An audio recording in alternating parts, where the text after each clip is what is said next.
And you would think, like, 20 years ago, back in our day, that would have been like an unbelievable, like, huge audience of wrestling fans would have been watching that. And now it's like they're turned off by it. Yeah. It's like, it's really weird how wrestling fans are just this weird group of people that all they like is wrestling. It's like they don't really even like anything else, That's always been there, and I remember being a kid going to the shows, and I think I told you, I don't know if I told you this, when I remember my dad went with me when I was younger to one of the WWE shows, and I played sports my whole life, and I loved it, I wanted to do it, but I wasn't, I watched it, and I had other kids, I saw other kids in school that were, like, had the shirts, and they had the titles, and they were very obsessive about it, and I always thought that was just different to me. Weird. It wasn't, I didn't associate with it, and I remember going to the show, and I looked around, and I saw what you just described.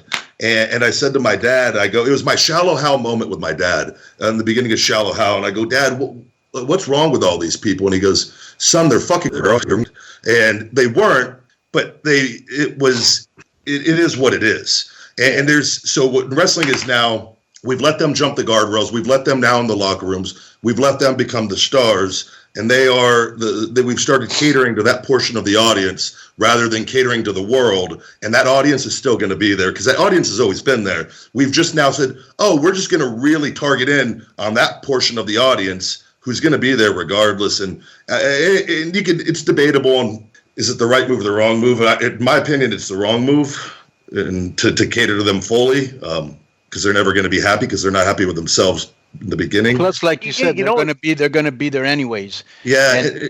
And so one of the things that I was telling Disco that I noticed is, and you know how you have to preface everything nowadays, but so we'll preface this by, I'm not saying this in a derogatory manner, but like a lot of the fans now are nerds, geeks, the LGBTQ community. That's kind of like what you're seeing now. And that's seeped into the dressing room. That's what a lot of the performers are, now you have these whole promotions. I went to one in Chicago called Rise. Yeah. It was a great experience, but everything there was LGBTQ, oriented. And my thing is too, is like sexual orientation. I don't give a shit what anyone is.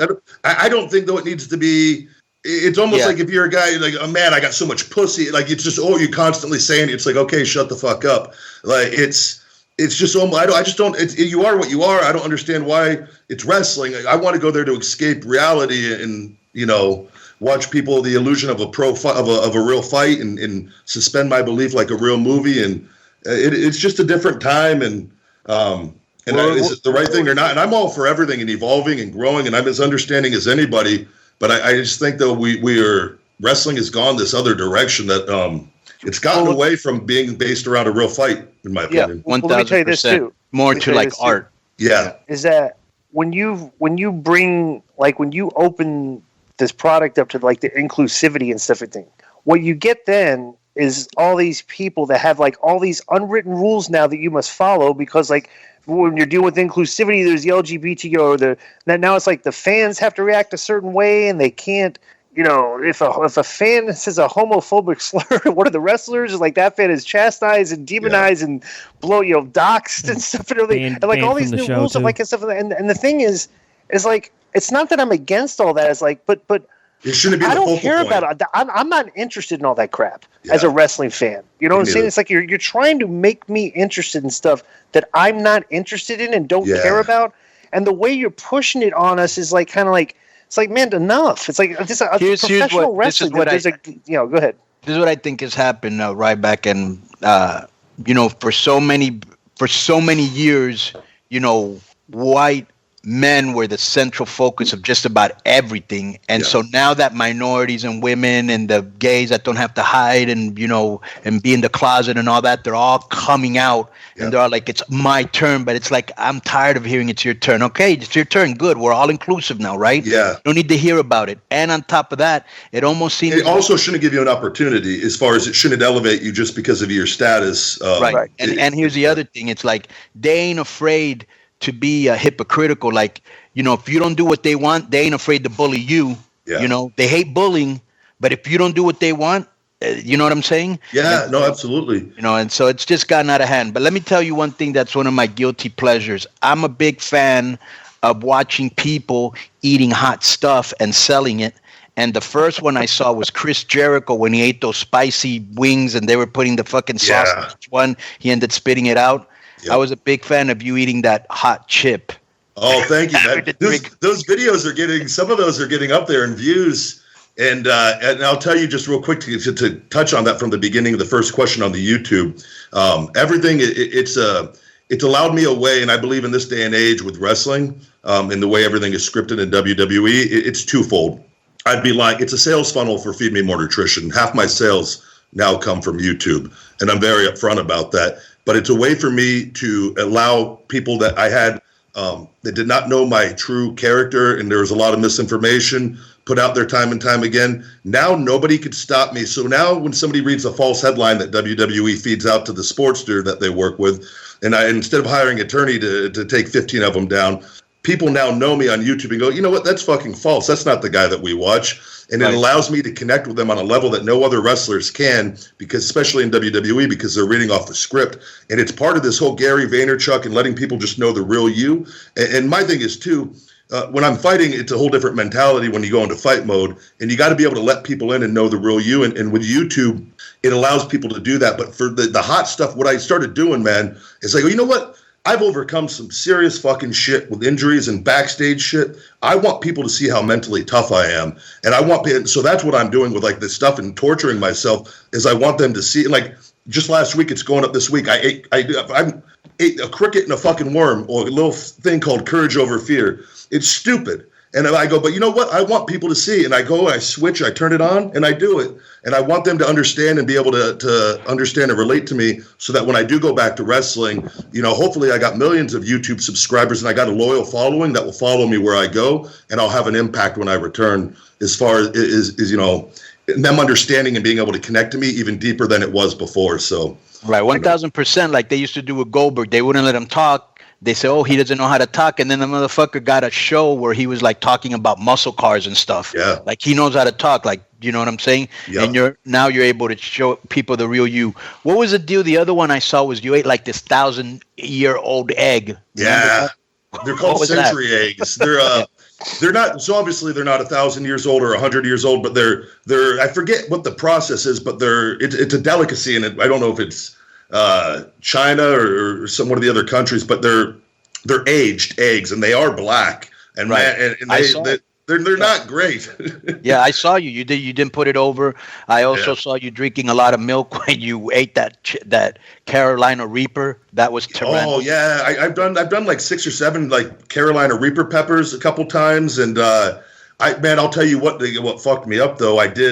It's called this Johnny Scoville tuba tear. It's a tube of peanuts. So I went into my hot tub in the summer, right? It was towards the end of the summer, or it was still hot out. And I go, I'm going to eat this tuba tear. And this was early on in my hot stuff. I didn't know how hot these things were. I do this whole thing in the tub, and there's only a handful of people that have actually completed this challenge. And I do it, and I didn't drink water for the time. And I finished the video, and I come in, man. It was the hottest thing I've ever done. I chugged probably 6 of these bottles of water, ice cold water. And I go upstairs, and I had my whole day ahead of me still. I knocked that out early in the morning. I got hit with the stomach cramps from the heat, which is a thing a lot of people don't know about. It's not the heat in the mouth that's so bad. It's when that stuff, and you eat too much of it, gets in, you start digesting it. Every turn it goes around in your intestines. I've heard it equated to women who have given birth have said it is way worse than giving birth. That from women that have done the hot stuff. And again, right. I'm not saying because I've never done that. Right. It hurts so. 5 or 6 hours. I sat in my dining room. I couldn't move, man. I just sat there. I thought I was going to die. Ryback, I got to be honest. I like when the food goes over. I really do. And so but usually, and I didn't know that, and I talked to these other people, this UK chili queen, who's a great, give her a follow, really good-looking girl, and Johnny Scoville, who does all this hot stuff, and they told me you got to purge after you do, like, the larger amounts. You got to throw up. Really? Yeah, and you can't, your body can't handle that much heat. And I don't know how I did it, but after I did that, my tolerance went through the roof. Nothing has fazed me since. So what would you say? Because those are like those mukbang videos that got famous like in South Korea and shit, right? Yeah. Right. So what would you say is something that you did going in? You particularly weren't too fond for, but going out, you were like, bro, this was really good. No, so now I've been doing a different diet. Going in, I didn't. My editor for YouTube messaged me and said, "Go do the Popeyes chicken. It's really popular on YouTube." Sandwich. Yeah, the chicken sandwich. Okay. Yeah, and I literally was like, "Get the fuck out of here!" Like, I'm not gonna go do this stupid. Like, Bro, let me tell you how popular it is. I went to look for one twice, and it was sold out. Yeah, yep. And there was videos of people fighting over them. Yes, on YouTube. Yeah, So everybody's going. That you don't think about it, though. No. In the age of a work, right? That could, if you're Popeyes, could you imagine like working a YouTube video where people are fighting? You know, I thought I see stuff like that. I'm always very dubious. I'm like, who's making money off this? Like Popeyes. So I was like, I want to ask you a question. But let me finish that. The one I asked. I'll tell you the plant-based shit, man. Stuff. Because I actually, and I've been talking to Steve Austin. I did his show the other week, and he tried the plant-based diet for a week. He's back to eating meat now. Right. And I had Austin Aries on my show about He's a month a and vegan, right? Yeah. Do you know that him and Disco have a 2-man bike and stroll to Vegas? Yes. Right. I think you're the one that posted that, didn't you? Yeah. Right. Yeah, you're the one. Somebody posted the picture, all of us on it in Vegas. Yeah, like we're all on a 5-person bicycle, like in Vegas, like right. Yeah, that was funny.